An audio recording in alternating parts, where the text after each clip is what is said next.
First, you have some time to look at questions 1 to 8.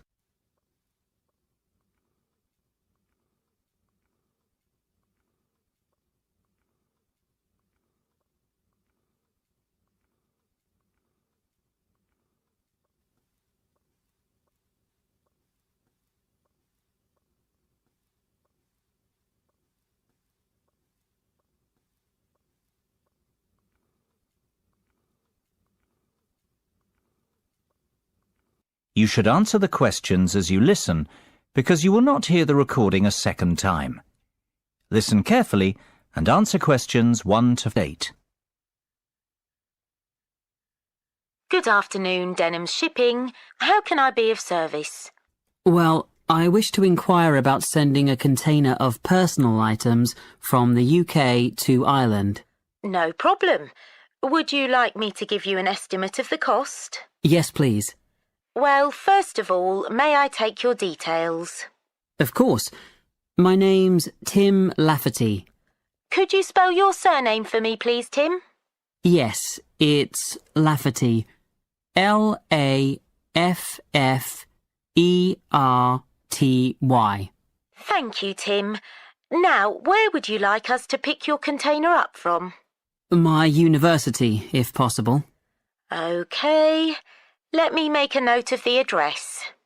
It's Abbeyfield University. Is that Abbeyfield?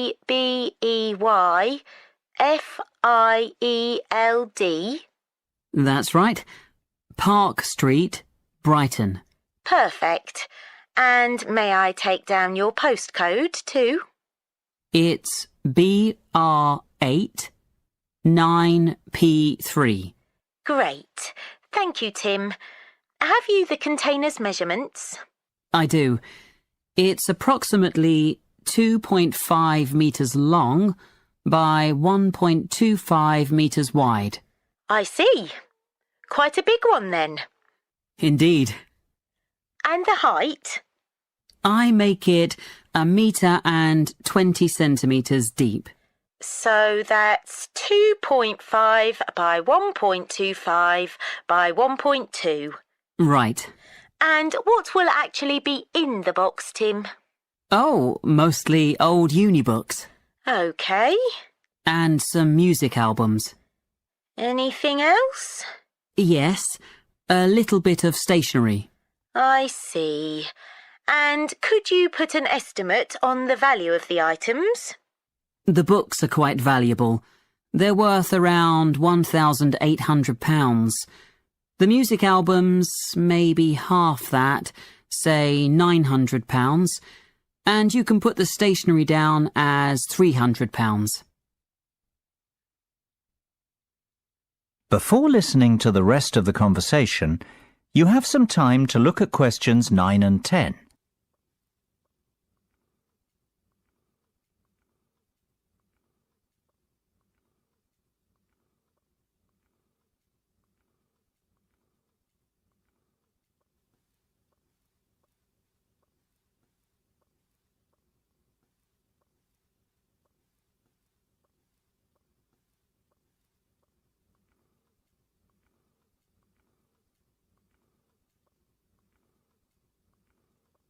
Now listen and answer questions 9 and 10.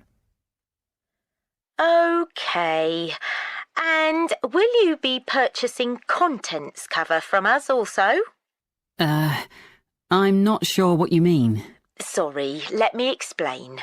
Because your items are worth more than £2,000, we recommend that you purchase insurance to cover yourself in the event of damage or loss. Makes sense. What are my options? Well, we offer 3 insurance deals: the premium rate, standard rate and economy rate ones. Premium offers full cover in the event of loss, damage or theft, which means you would be provided with the full cost of replacing your belongings. What about standard and economy?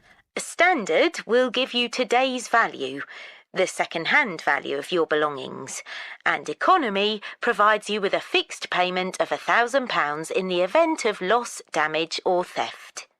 Well, I can afford to live without those books, to be honest. So just give me the cheapest option.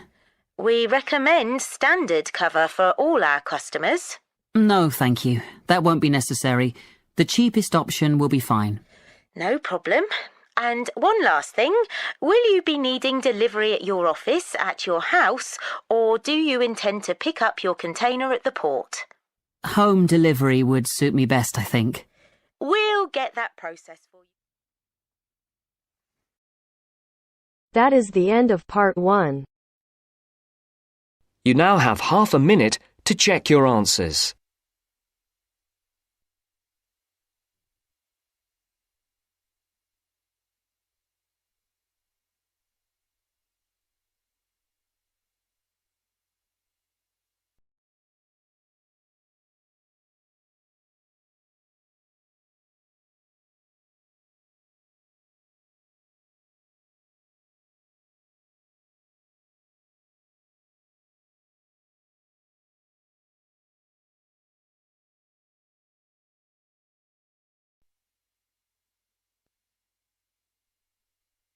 Now turns to part 2.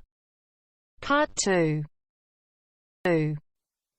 You will hear part of a podcast for visitors to the popular holiday region called the Trelaw Valley. First, you have some time to look at questions 11 to 14.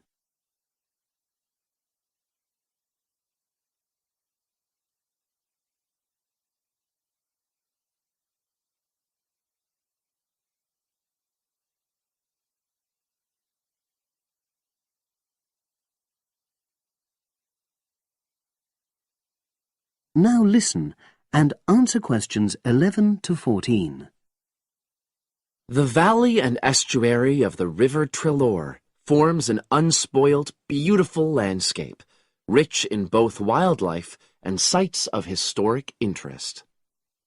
There are many ways to explore the area, and public transport links are good. It is possible to leave your car behind and travel by boat, train, or bus, with just short walks in between stops. The Trelaw Valley Passenger Ferry runs between villages along the river estuary and provides a link with a train station at Barry, which is about 10 minutes' walk from the riverside village of Calton. In the past, the river was the main form of transport in the area, and as in the past, today's ferry service operates according to nature. The river estuary is tidal, and so the ferry timetable differs from day to day, according to the times and height of the tide. The ferry is also seasonal, normally running between April and September, depending on the weather.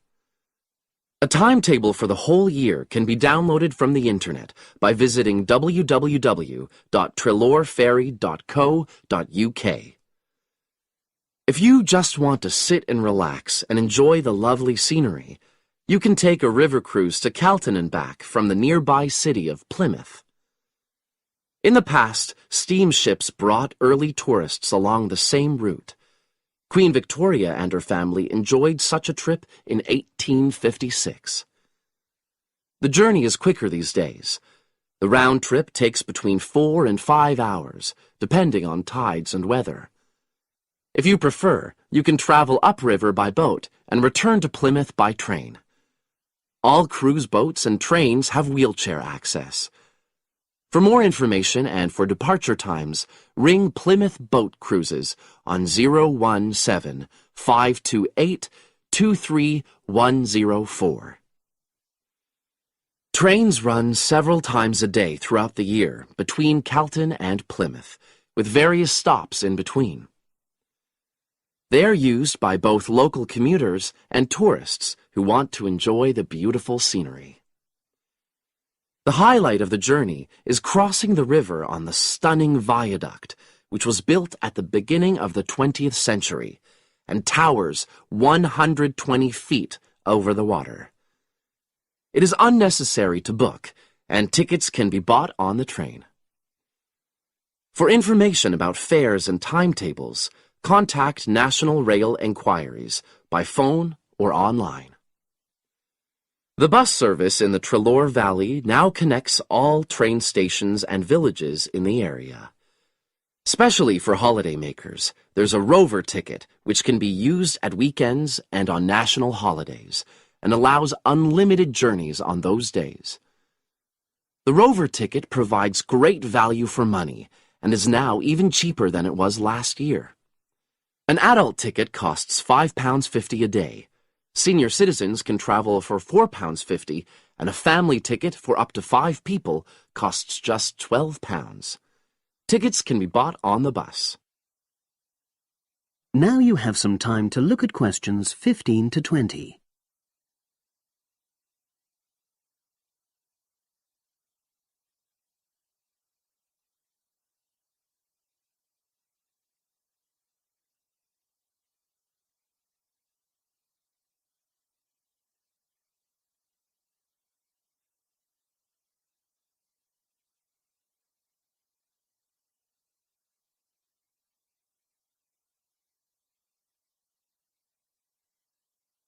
Now listen and answer questions 15 to 20.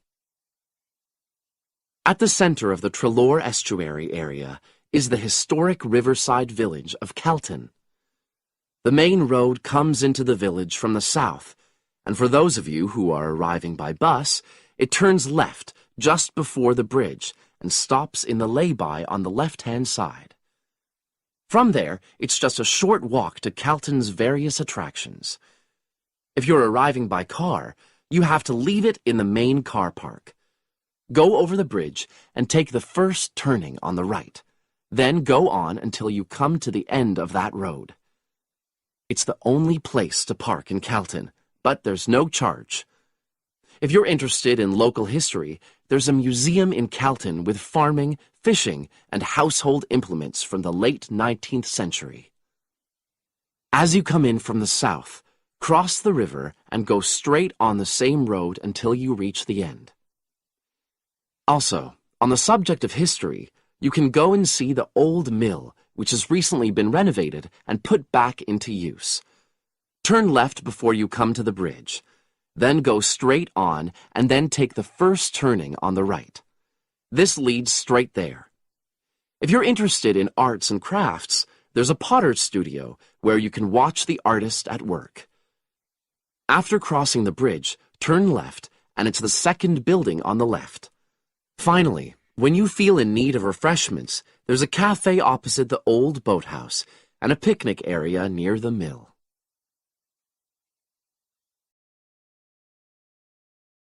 That is the end of part 2. You now have half a minute to check your answers.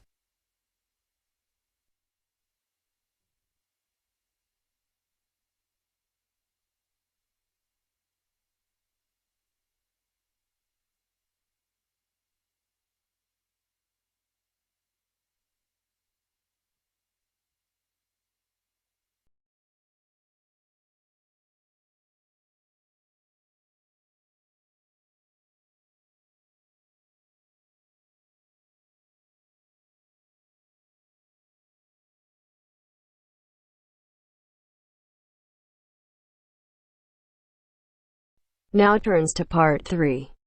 Part 3. You'll hear a conversation between Astrid and Henry about the lecture they've just heard. First, you have some time to look at questions 21 to 24.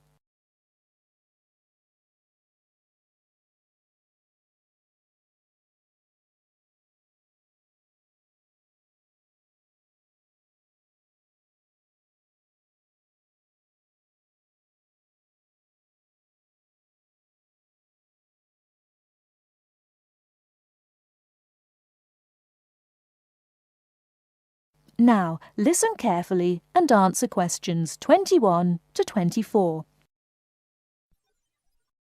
Henry, don't you think Dr. Adams' lecture was really very good? He could talk about the telephone directory and make it interesting. All his lectures are like that, Astrid. He's just one of those people. I wish we had him as our tutor. I bet you that he is very demanding, though. Boris is in his tutorial group and agrees that he is brilliant, but he puts them under a lot of pressure. But don't you think that's good? Perhaps. Anyway, he's interesting and rather funny. Did you take lots of notes in the lecture? Yes, actually I did. In fact, several pages. I didn't think I had taken so many. I was that busy listening to what was being said that I didn't take many notes. Can I photocopy yours? I don't think that's such a good idea. You won't be able to read my handwriting. And sometimes I write them in English and sometimes in Arabic. Oh, let's have a look. Wow, your notes are so neat. Well, there's not much in Arabic. There is on this page. Yes, there is. Dr. Adams would be pleased to see this, especially given what he's talking about. Before you hear the rest of the talk, you have some time to look at questions 25 to 30.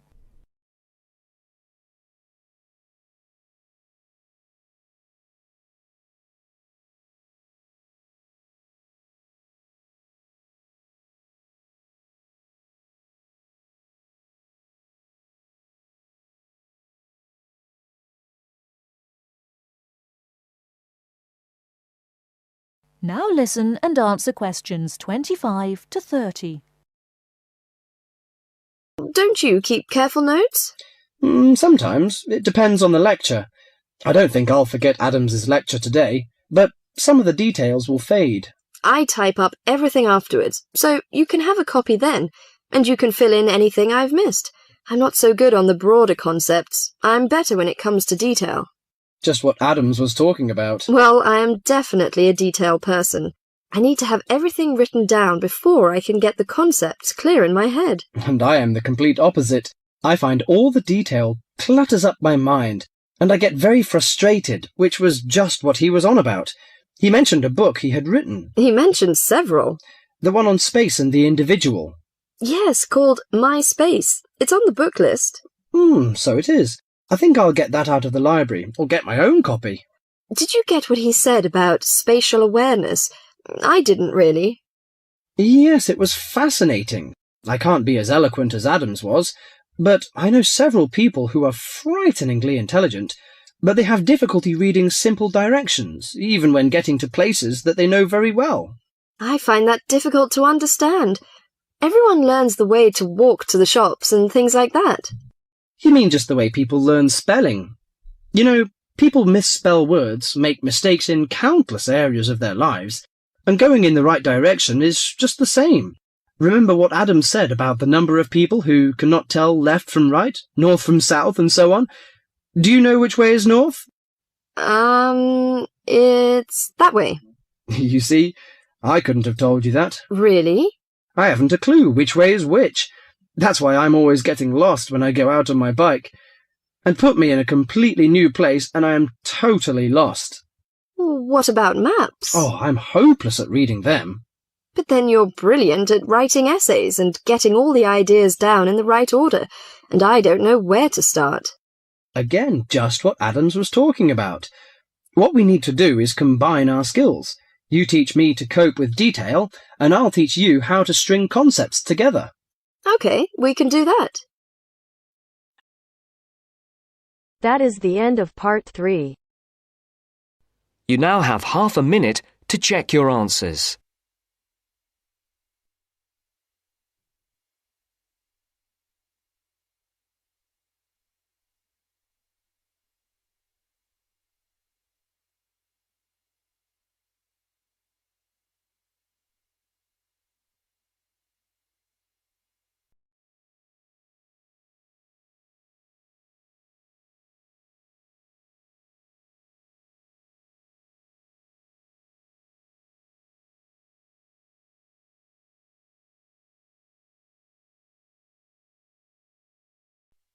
Now turns to part 4. Part 4.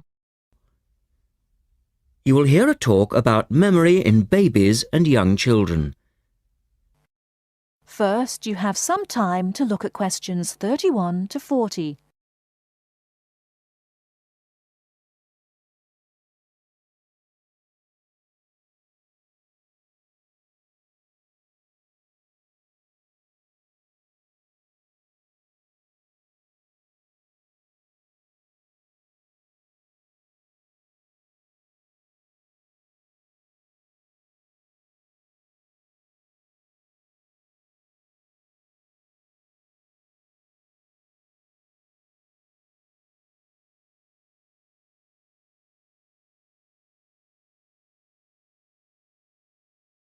Now listen carefully and answer questions 31 to 40.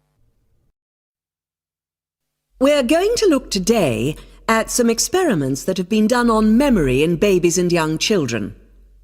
Our memories, it's true to say, work very differently, depending upon whether we are very old, very young, or somewhere in the middle.